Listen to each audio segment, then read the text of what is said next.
I've been keeping quiet about this for a long time, man, not 'cause I was scared of folks token trash or Hollywood canceling me, but 'cause every time I tried to open my mouth about it, my whole chest started shaking and my hands went weak like my soul hit a fault line. I grew up seeing people with faith looking all peaceful and steady eyes, soft hearts, calm like they had some secret shelter from the storm. And I respected that from far away, but I never thought that calm was for me. My life felt too wrecked, too chopped up by loss, too soaked in grief to ever be holy ground. Everybody knows the headlines about who I lost and how the world watched me suffer like it was a box office show, but nobody really sees what happens when the cameras stop flashing and the house goes quiet and the clock hits that nasty hour around 3 or 4 in the morning, when the night feels way too long and your brain feels heavier than your whole body. I used to sit on the edge of my bed looking down at the floor like it might give me answers that never came, and one of those nights when the city felt dead and I was sitting in the dark living room, I just cracked, man. I didn't drop to my knees in some movie-style prayer. I just whispered under my breath, "Jesus, if you're real, I need you." And it wasn't pretty, it wasn't churchy, it was straight up desperation. And right there something shifted in my chest, like somebody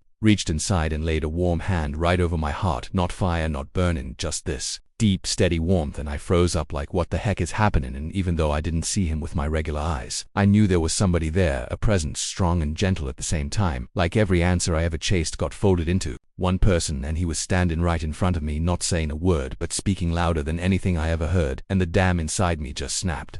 I hit the floor, not in fear but in surrender, and I started crying like a little kid who finally stopped pretending they're fine. I felt seen, fully seen, known in a way that hurt and healed at the same exact time. And right before that presence faded, I felt something else, like a warning, but not in words, more like this heavy knowing sitting in the spirit, that something was coming, something bigger than me, bigger than my career, bigger than Hollywood. And I locked that whole night inside my chest, 'cause I figured nobody would ever believe it. And for a long time I tried to act like it never happened. But you can't outrun that kind of touch forever. After that first night, I thought everything would magically flip, like, okay, cool, I had a Jesus moment. Now grief is gonna back off and fear is gonna disappear and it'll finally feel normal again. But that ain't how it went at all. Instead of fixing me quick, he started exposing me slow. All the quiet moments got louder. My choices felt heavier, my habits got see-through, and I started realizing how long I had been living in survival mode, hustling, going from set to set, project to project, acting like it was all discipline and passion when half of it was me running from my own pain. Hollywood loved it. They called me focused, humble, low-key, a professional, but all that grind was just a mask, and underneath it I was still dripping guilt and anger and self-blame. And that stubborn refusal to let God or anybody else touch the deepest part of my heart. That first encounter cracked the wall around me, but it didn't knock it down. So I tried to outrun the crack by working even harder. Yet the more I ran, the more this strange stuff started happening. I began having these dreams that didn't feel like regular nightmares.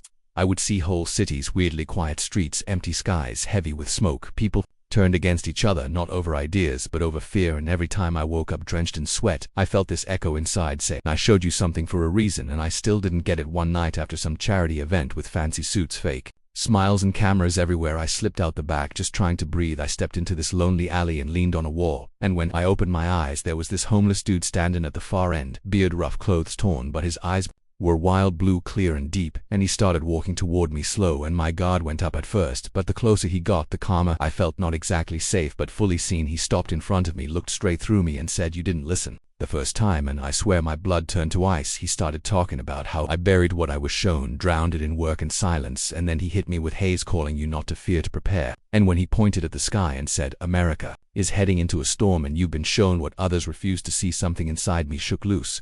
I tried to follow him around the corner, but he was gone, like he got erased from the alley. And the crazy thing is, the presence I felt there wasn't really about him. I knew in my gut it was the same presence from my living room that first night, and I realized this wasn't random. This was like part 2 of a message, and I still had no clue how big it was gonna get. The second time Jesus showed up, everything was different. I wasn't stuck in grief or sitting in the dark begging for help. I was just out riding the subway, trying to blend in like any other dude in the city.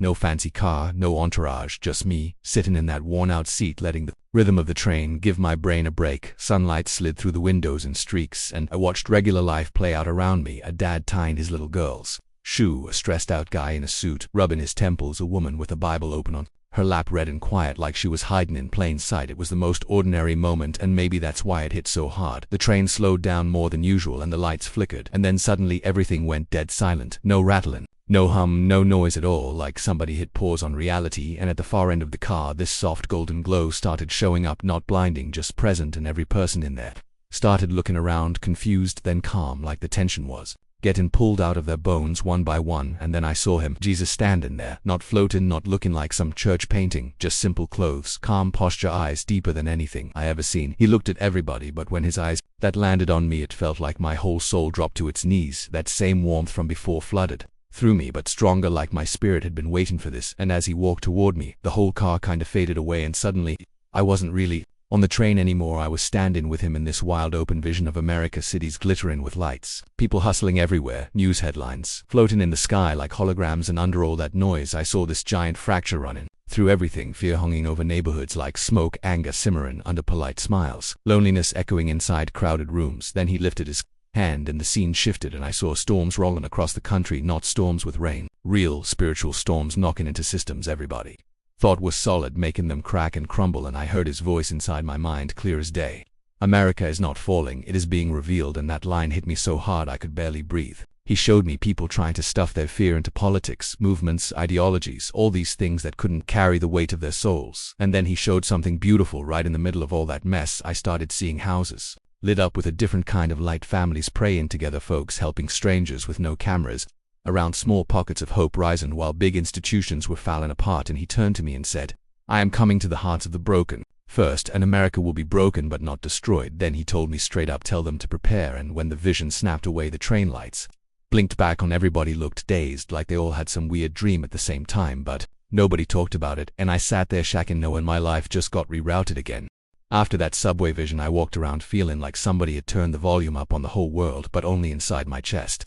I kept hearing that line, tell them to prepare, and I had no clue how I was supposed to do that. I wasn't a preacher. I wasn't trying to be some spiritual influencer. I was just a guy who had seen too much to stay numb. I started reading scripture the same way. I read scripts slow, feeling the weight behind every line, and certain verses hit me like they were underlined. By his own hand, wake up, sleeper, rise from the dead, and Christ will shine on you. And when I read that, it clicked.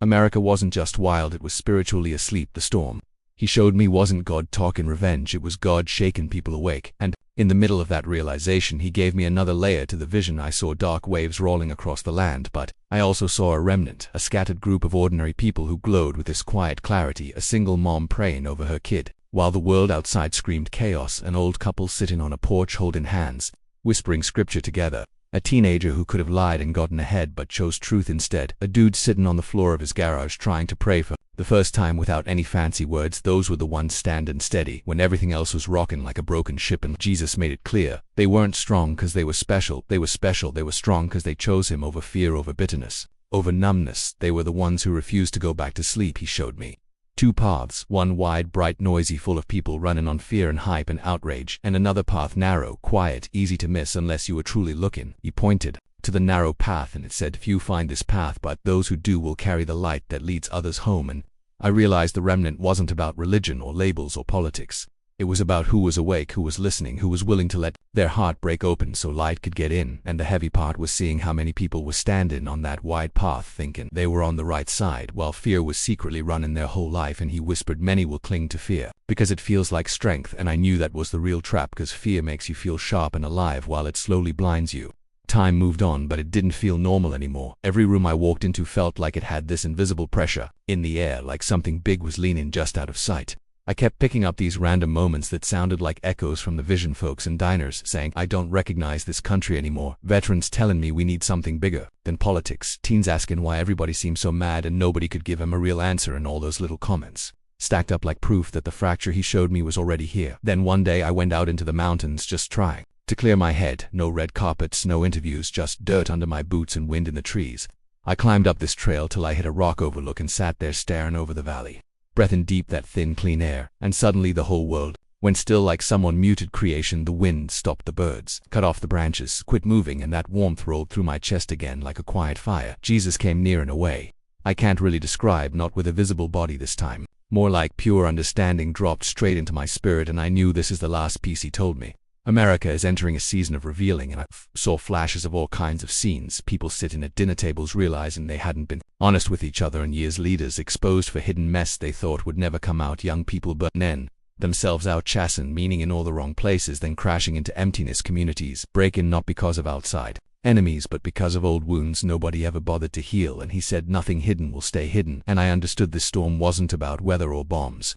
It was a mirror, a whole country being forced to look at its own soul. He showed Waves cumin confusion first where everybody just feels off. Like reality got tilted. Then division where lines get drawn not between good and bad but between awake and asleep. Then identity, where people start facing who they really are when all the titles and hype fall off, and finally surrender. Not forced surrender but the kind you hit. When you realize the stuff you trusted can't hold your heart anymore, and in that collapse a window opens, a shot at mercy, a chance to choose again. He told me the ones who stand won't be the loudest or the most powerful. They'll be the ones with clean hearts, the ones picking faith over fear in the dark. And I realized why he picked somebody like me. He didn't need a flawless hero. He wanted to witness somebody who knew what it felt like to lose almost everything and still keep a little space open for hope. Walking back down that mountain trail, I knew there was no going back to normal. I felt like a man carrying a letter that had to be read, even if my voice shook the whole time. Every grocery line, every coffee shop, every random sidewalk started looking like sacred ground. 'Cause any one of those people might be part of that remnant he showed me, and I kept hearing those words in my chest. Tell them I am near, tell them I am calling, tell them they are not alone in this storm. So this is me doing that the best way I know how, straight up, no filter. You are not powerless, you are not invisible.